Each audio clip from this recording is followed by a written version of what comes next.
before, but not all of us have had that. So if I wanted to find the square root of x squared, remember, in order to get exponents, we add the exponents. Everybody agree? So what plus what's going to give me 2? 1 plus 1. So the square root of 2 is actually just x, because the square root of 1 times the square root of 1 gets me x squared. Everybody agree? But then what about the square root of x to the third? What would that look like? What adds up to get me 3?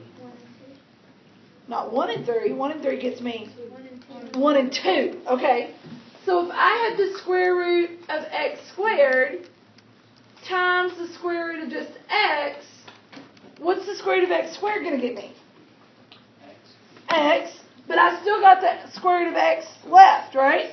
So it would be x square root of x. Because 1, I was able to pull 2 out, and 1 was left in. Everybody agree with that? Yes or maybe? So in other words, I was able to go, okay, how many times can 2 go into 3? Once. How many is left over? 1. Okay? So the square root of x to the 4. How many times can 2 go into 4? 2. So my answer would be x squared. Everybody okay with that? So, square root of x to the 5th. How many times can 2 go into 5? Twice. So x squared. How many would be left over? 1. Does that make sense? So if we could do any number in the world. So if I gave you x to the 112th, how many times can 2 go into 112? 56. You're sure? 56. 56? So if I wanted the square root of x to the 112, my answer would be x to the what? 56. 56. Got any left over? No. But if I wanted to know what is the square root of x to the 101st, 2 can go into 101 how many times? 50. So x to the 50th, how many are left over? You should always have just one. You're either going to have none left over if it's an even number, or if it's an odd number, you're only going to have 1 left over. Okay? Everybody good with that? Yes, no, or maybe? Okay. So, that being said, let's go back and look at these. What is my square root? And I would put these on my legit notes. What is the square root of z to the 2nd going to be? Well, how many times can 2 go into 2? 1. So my answer would just be z. You don't have to put z to the 1st. It's kind of understood.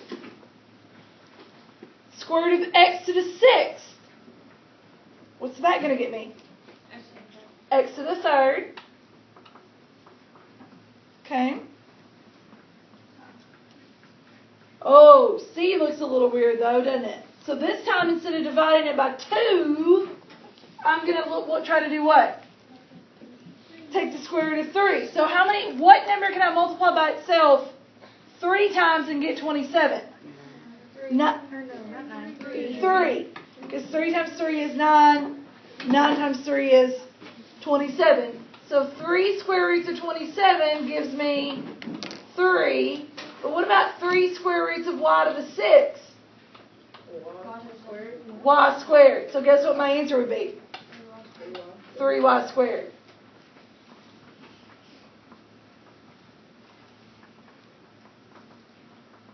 All right, what about D? Well, what's the square root of 16 going to be? 4. Square root of 16 is going to be 4. What about the square root of x to the 16th? Well, how many times can 2 go into 16? 4. No, 8. 8. So my answer would be x to the 8. So together, that's going to give me what? 4x to the 8.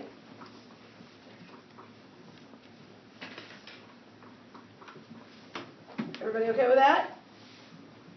You just look at each one by themselves. All right, what about this one? This one's going to be square root of x to the 4th divided by the square root of 25. Well, what's the square root of x to the 4th? X squared. What's the square root of 25? 5. Can we live with that? Yes, no, or maybe? All right, well,